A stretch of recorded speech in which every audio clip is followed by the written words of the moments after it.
Welcome back to the Communication Mastery podcast with me, Mark Burlinson. In this season in 2026, we're going to spend some time looking back and replaying some of the episodes that some of you have asked about in your comments. And in between those, I'm going to be back with little snippets each week of helpful information that you can put into practice in your business, in your life, to help you grow your communication mastery. This week, I'm going to change focus just slightly. I think it'll be helpful to you. Rather than focus on your need or your business, I want to tell you just a little bit more about me, why I'm wired the way I am, how I'm wired, what my ethos is in the way I approach helping others with their communication. Because I've got a number of core beliefs that really drive who I am and how I interact with other people, what I bring to the table, what I can offer to the world. And I've done a process recently of really zeroing in on exactly why am I here? What's my key goal? What's my key function? What can I bring to the table so that I don't try to be everything to everybody? I want to zero in much more specifically in this year on how I can be beneficial from my greatest strengths. So here are some of my core beliefs as it pertains to communication. The first one is one I see again and again, and that is that communication is a major hidden cost in organizations. Because we don't recognize it, we don't put a value to it. We don't begin to add up how much is miscommunication costing me? How much is it costing us? How much more effective could we be if we addressed that? Miscommunication really is a major hidden cost. And I've seen great benefits in the organizations I've worked with of being able to address some of that. But then along with that, because you'd think that would mean, well, we just need to make sure everybody tries harder at communication.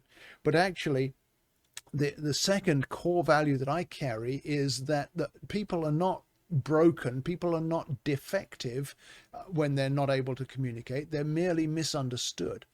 And so one of the things that really gives me a sense of gratitude, a sense of achievement when I'm working with a group of people in whatever organization it would be, but particularly in the business world, when I help people to understand one another, when I see the smiles at the end of a workshop, when I get the thank yous at the end of maybe a small group session, maybe I've spent an hour with two people who are really struggling to get along, and I've helped them to see where those problems are rooted.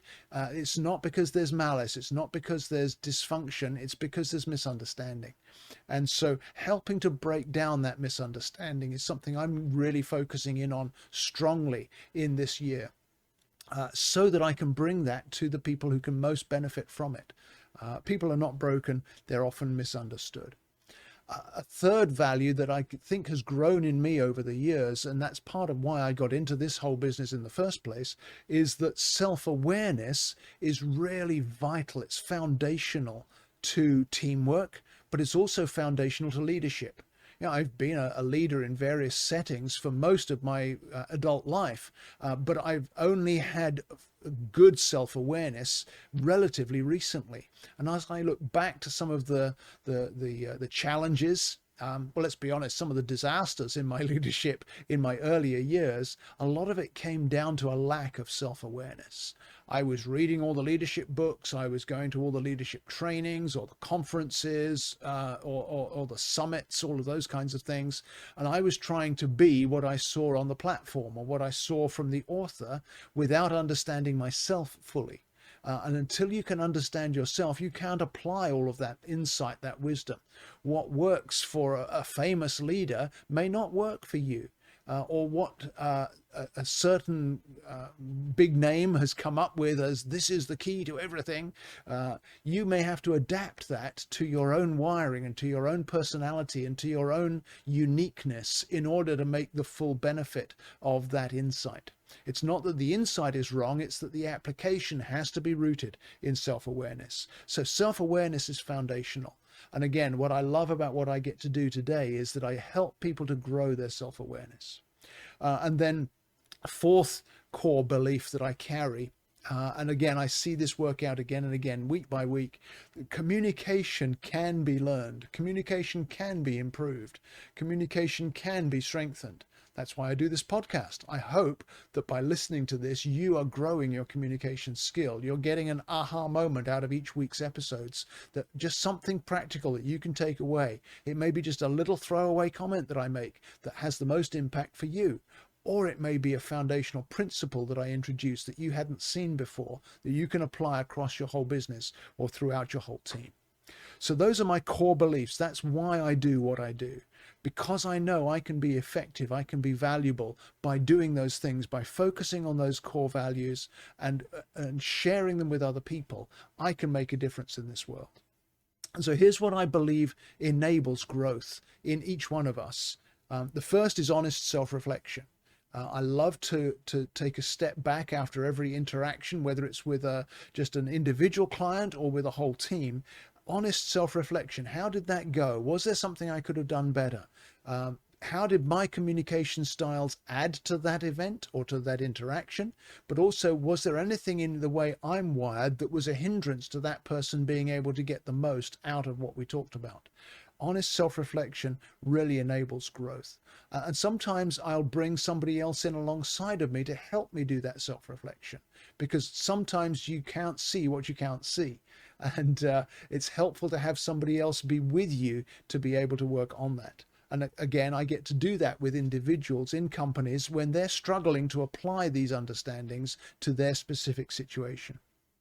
Second thing that I believe enables growth is that if I can learn to understand differences without judgment, then that gives me a step up in the adaptation process. Too often when we see differences with other people, we get to point the finger of, oh, this is wrong, that's wrong, they should do that different, or this is where their weakness is. And it actually doesn't take much skill to find someone's weakness. Our weaknesses are fairly obvious for people to spot, but it takes greater skill to be able to actually understand the differences and look for strengths, to look for benefits, to look for potential. And so understanding differences without judgment is a skill that I've only grown relatively recently in my adult life. And that is something that I love to pass on to other people. Help them to see, hey, have you noticed this? Have you thought about that? Those kind of questions really help someone to look for the strengths in another. And then the third thing that helps growth is a willingness to adapt. So I don't come into an interaction with somebody assuming that I'm going to do my standard script or my standard approach. I'm listening constantly for the words and watching consistently for the actions that will help me to understand which communication styles are important to this person. Because I have an understanding of all seven, I'm looking for what's important to this one, and I'm learning to adapt in the moment, on the fly, as it were, to be able to make a connection with that person. So willingness to adapt can then grow into the ability to adapt. And as we strengthen that ability, then we grow more and more in our teamwork, in our interactions, and also in our network of connections. And then the fourth thing that enables growth is goodwill, psychological safety, that sense that I'm for you and I'm not against you, that I care about you and not just about me, that I want the best for you and I'm not just in it for what can I get from you. When we approach our relationships, especially in business, whether it's with a potential client or whether it's with somebody that you're supervising, or even when it's somebody that's overseeing you, your supervisor, your manager, your leader, when you approach any interaction from the perspective of, I have goodwill for this interaction and for this relationship, I want what's best for you, I want what's best for the team, I have that heart of psychological safety that enables me to have that approach. That is another huge growth point for every one of us. And so again, that's why I do what I do, because I love to help people achieve that. I know for myself, I was for so long insecure, got my value from what I thought I could achieve on my own, those sorts of things. And in the end, I realized that actually it's our interactions with other people that really cause us to grow, that give us our value. There's a couple of things that I believe block growth. Those are the four things previously that enable me to grow. But here's some beliefs that I have about what blocks growth. First of all, it's over-identifying with my preferred communication style, thinking that I am how I am and the rest of the world will just have to get over it or accept me as I am. That's very prevalent in today's society. This is how I am. And actually, we lose so much when we get defensive like that. Defensiveness and blame is a second thing that blocks growth. So if I'm identifying myself purely as my strongest communication style, and then I'm defensive about that, then, and I'm blaming other people for not changing to fit me without being willing to adapt to others myself, I'm going to get what I ask for. They're going to become more defensive. They're going to become more fixated on their own preferred styles that are different from mine, and we all lose. But I have to recognize it started with me. That blocks my growth if I become defensive and I identify myself as unchangeably one way, one wiring. Another thing, and this ties back into understanding differences without judgments, that enables growth. The opposite is also true. If I treat communication issues as personal flaws, the fact that you communicate differently is there's something wrong with you, that's always going to block my growth as a person, but it's also going to block the growth of our relationship. And the fourth thing that I've learned blocks growth is when I ignore emotional distress signals in other people or in myself. We've talked often on the podcast about one of the most valuable things you can do is learn to identify your own distress as quickly as possible and as easily as possible, so that you know which of the communication styles is in distress, because each one has a specific need from others, a specific filter question that needs to be answered. And if I can reframe an interaction into that zone so that I can reduce the distress, then that's always going to make a difference in that relationship. So those four things block growth: over identifying with my preferred styles, being defensive and blaming other people, treating communication issues as personal flaws, as well as ignoring any emotional distress signals. I don't want my growth to be blocked anymore, and I love to help other people make sure their growth isn't blocked as well.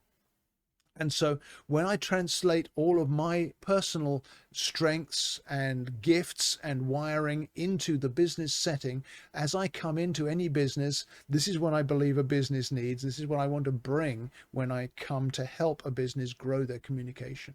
The first is that ability to leverage all the 7 communication styles across the organization.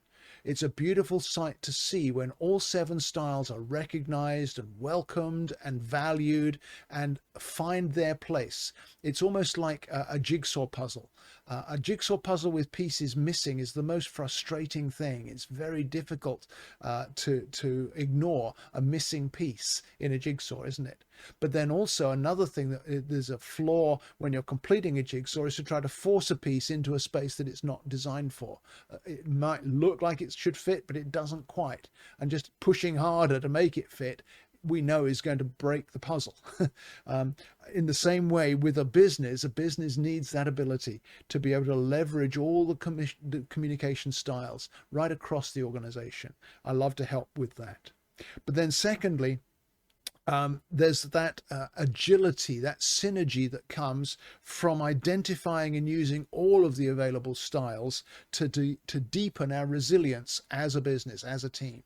And so there will often be unexpected challenges come where we need a particular style to come to the fore. It may not be one that's strong in our business team, but we all have all 7 styles. And so as the leader of a team, or if I'm consulting with the team, if I can help them to see this is the style we need for this week's challenge, or this is the style we need for the season we're in, let's pull this one up, let's learn all we can about it. That brings us that sense of being able to adapt to the challenges we face. And it also deepens that resilience that every team benefits from. And then finally, what a business needs is that openness to skilled input that can amplify the strengths and also advance all-round performance by helping people to overcome any weaknesses that they have. So again, I hope with my ethos, that's what I bring to the table. That skilled input that can really draw out all the strengths in a business, the different members of the team, whether you're a team of 3 or 4, or whether you're a team of 30 or 40, there are skills and strengths that are maybe hidden in the team that we can draw out as we look at their communication styles. And so that's what floats my boat. That's why I do what I do. I hope it's given you some insight into yourself to see what happens in my heart as I come to a situation to bring communication understanding, communication mastery, to see the benefit of that. Maybe you've got some of those same things in your own wiring, in your own desires, and in your own makeup. I'd love to help you develop those so that everybody benefits from who you are, just as I trust that everybody benefits from who I've learned I am. Hope that's helpful to you this week. Come on back next week and we'll look at another topic to help you grow your communication mastery. Thank you so much for listening to today's episode. It would mean a lot to me if you'd rate and review the podcast so it helps more listeners to find us. But also, would you give me your feedback on things you'd like to hear about in future episodes? And remember to share the episode with a friend if you see something that would benefit them as well. You can reach me with feedback through my website at markburlinson.com. Just click on the contact button and send me a message. I respond to everyone personally, and I really want to hear from you. So thank you again for listening, sharing, reviewing, and giving me your feedback.